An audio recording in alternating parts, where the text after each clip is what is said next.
Well, happy Thursday. Glad you are joining us on this week at 9 at 9. Hope it is meaningful for you.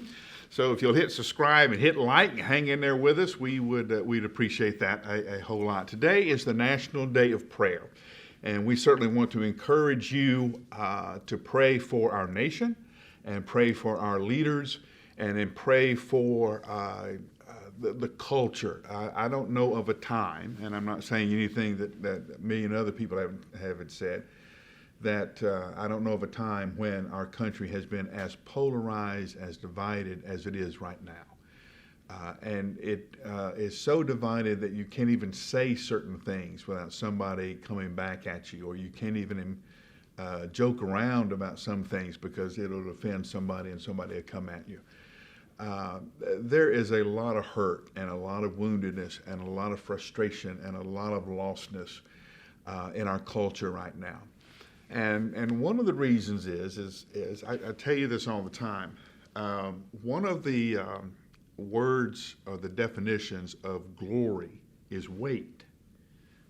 There's the weight of God, the glory of God,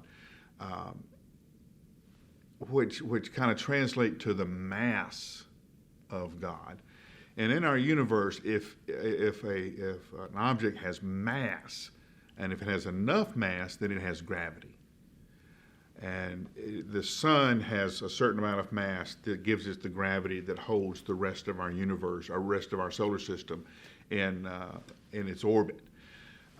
If you don't have anything with significant and sufficient mass in the center of your life, then everything just flies out of orbit. It won't stay where it's supposed to. And if you don't have God in the center of your life like that, so everything can find its orbit. And what we have is a nation that no longer has God at the center. Everything's flying off the rails.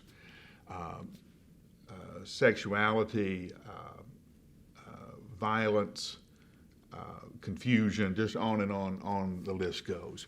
And there are certain things that can only be handled with prayer. You remember the story where Jesus healed the boy that the demons would grab and throw it in the fire, and the disciples had tried to heal him and couldn't. And Jesus had come down from the Mount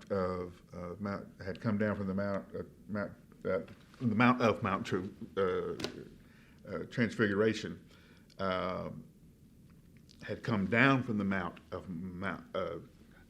Transfiguration. Had come down. You know what I mean. We'll just stick with that.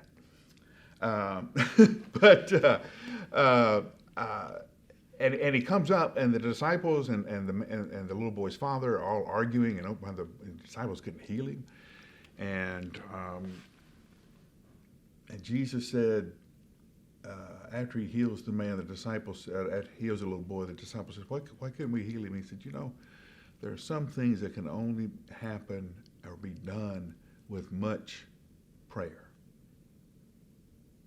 Now, here's what's interesting in that verse for me. This is Jesus who sometimes prayed all night long. This is Jesus who prayed until he sweat blood. At what time in my life have I ever prayed to the point where Jesus said, Mike, that's a lot of prayer. You've prayed a lot about this. Have I ever come close to that? At what time in your life, in my life, have we come to the place of much prayer? Paul reminds us we do not fight against flesh and blood, but against the powers of the darkness. Those fights aren't fought in the city streets or protesting. They're fought in prayer. That's why this moment and today is so important, that we do pray for our nation. One is what God commanded us to do, both in places like Jeremiah 29. Pray for the city where you have been sent into exile, because as that city thrives, you will thrive also. But also in letters of Peter, who tells us to pray for our leaders, pray for the emperor. Because as our nation thrives, and that will give us the chance to to do well ourselves, that we will have the resources we need to be engaged in the kingdom work that God has called us to do. So today, pray for President Biden. Pray for our senators. Pray for our members of Congress. Pray for the leaders of the various bureaucracies of government. Pray for our governor and our city leaders.